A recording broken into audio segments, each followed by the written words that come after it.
So we have Paul Dewey.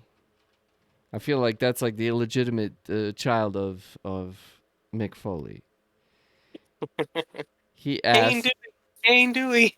yes. Well, Dewey was, yeah, we don't want to see Paul Dewey cry.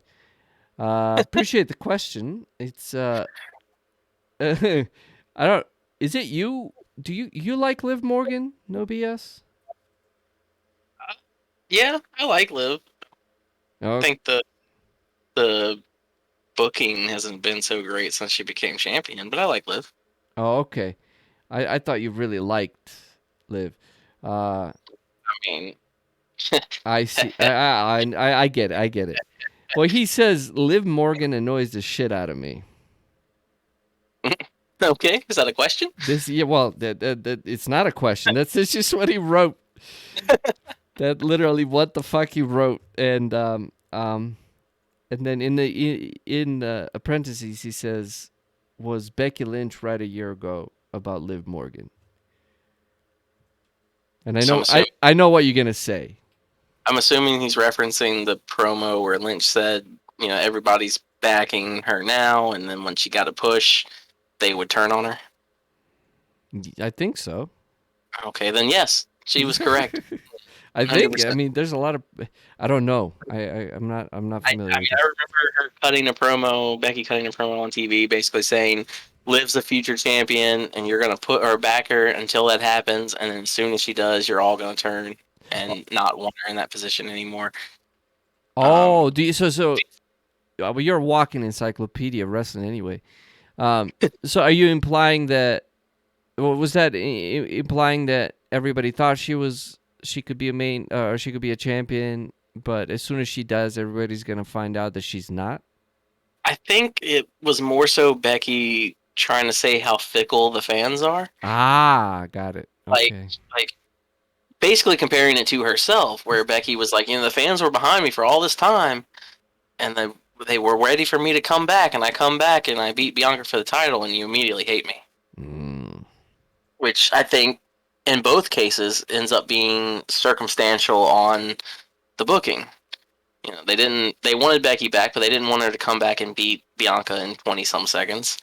Or they wanted Liv to be champion, but they didn't want her to, tap out to Ronda but still win the match. So basically, And it's never good enough.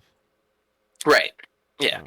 and it's fans being fickle. I mean, But that Daniel, just that Daniel is what. Bryan Go ahead. so Daniel Bryan ran a whole year of a storyline just by calling fans fickle, which was true.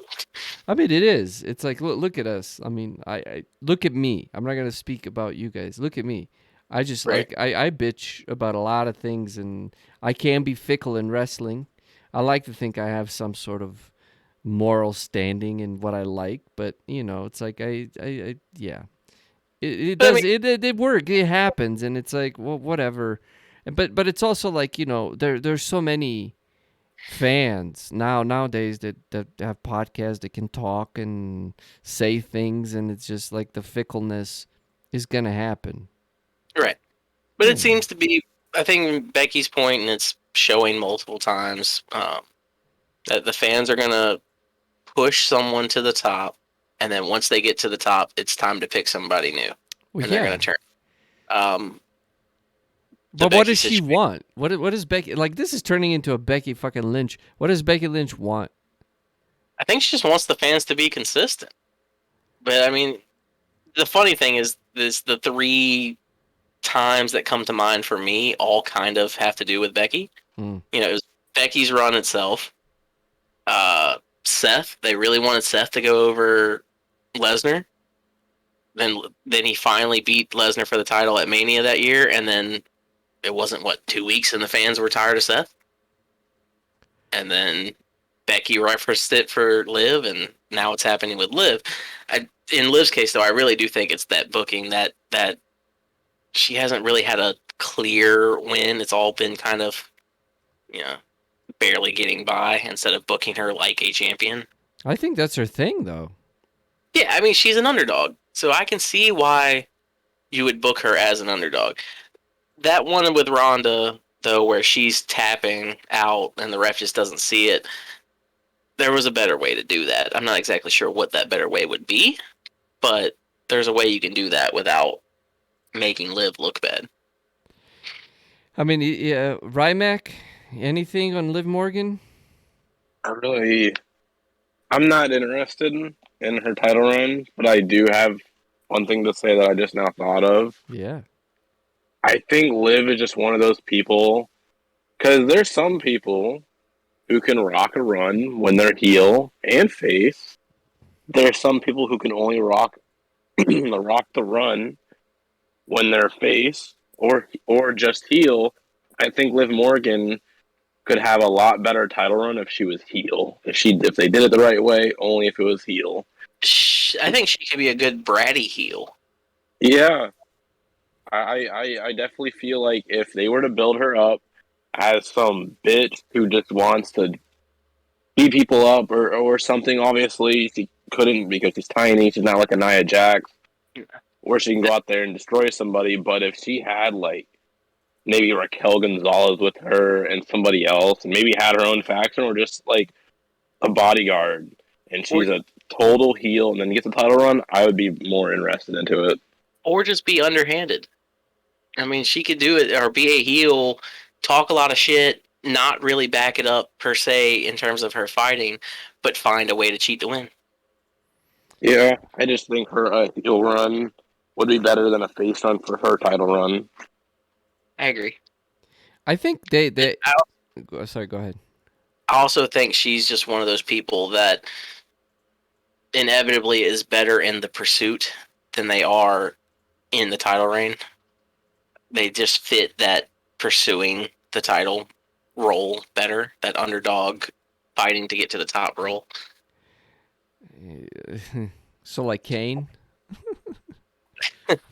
No, but like obviously I know what you mean. I know what you a mean. big difference, but Daniel Bryan leading up to WrestleMania 30, I mean, he was perfect for the role of being the underdog and fighting his way to the top.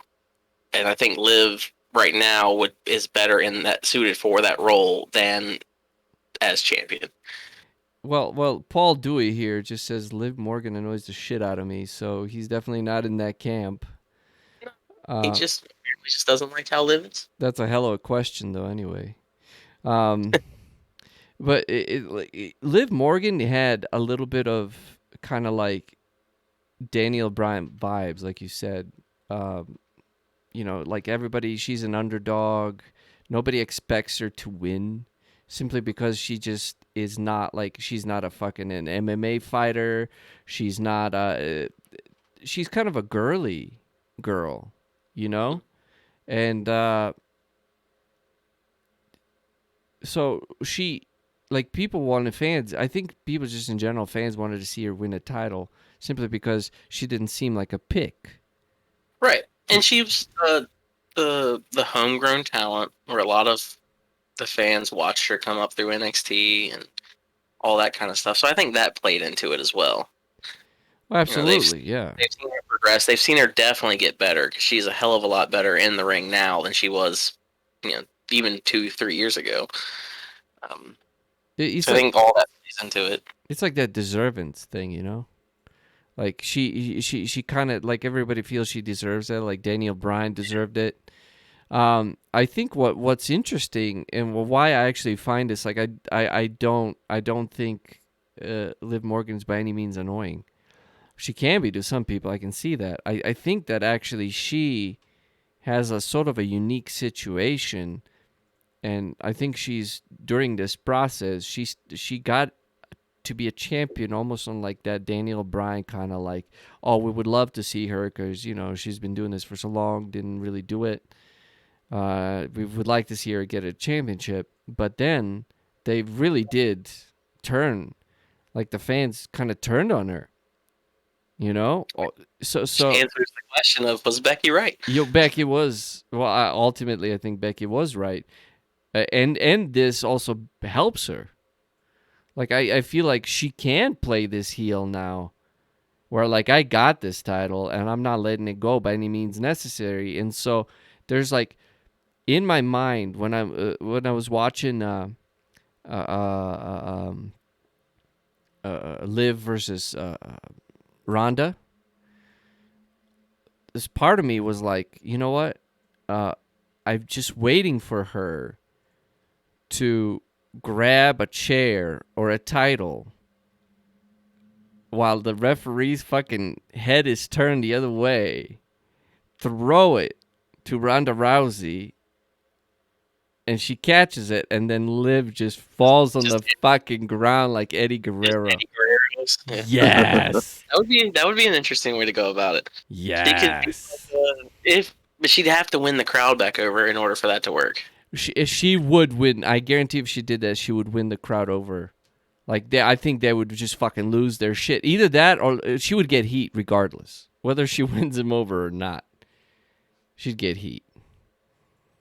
So yeah, just knowing the way they book Rousey, if that were to happen, Rousey would probably just end up using the chair to beat the shit out of her afterwards, which may get the remorse back and may get people to side with Liv again.